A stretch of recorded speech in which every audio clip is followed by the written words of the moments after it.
Hello കുഞ്ഞോളെ. ആ പറയ് എന്തൊക്കെ അന്നെ കൊണ്ട് ഞാൻ തോറ്റില്ല. ഇന്ന് എന്തിയ പ്രശ്നം?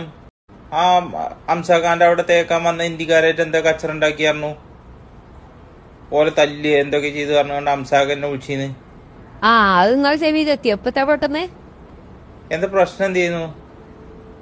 പ്രശ്നം ഇപ്പം എന്താ വെച്ച് കഴിഞ്ഞാൽ അംസാഖാന്റെ അവിടെ തേക്കാൻ വന്ന ആ ബംഗാളികളുണ്ടല്ലോ ഓലെന്നാ തേപ്പ് കഴിഞ്ഞു പഴന്തണിയായപ്പോ ഞാനിത് കുളിച്ചിങ്ങാണ്ട് മറ്റേ ഡ്രസ്സിലോ തോടിയിരുന്നു കുട്ടികളെ ഛർദിയിട്ടൊക്കെ ആയിരത്തി തോടിടായിരുന്നു. അപ്പം എന്നോട് ചോദിച്ചു മാഡം ചോട്ടാനിക്കൾ കഹാഹെ ചോദിച്ചു. ഞാൻ വന്ന അന്റെ നിക്കളൊന്നും ഇവിടെ ഇല്ലാന്ന്. പിന്നെ എന്നോട് ചോദിച്ചു ചോട്ടാനിക്കൾ കഹാഹെ ചോദിച്ചു. കൊടുത്തിടടി അന്നേരം മൂളിച്ച് ചകരം അതിലുണ്ട് അംസാഖി പോലെ കൂടി വന്നിക്കണ്. എന്നിട്ട് ചോദിച്ചേനെ. അപ്പൊ അംസാഖ് ചോദിച്ചു നോക്കി. അപ്പൊ ചോട്ടാനിക്കർ നല്ല പറഞ്ഞായി ചോട്ടാനിക്കര എവിടെയാന്നാ ചോദിച്ചു. ചോട്ടാനിക്കര കഹാഹേന്നാ ചോദിച്ചു.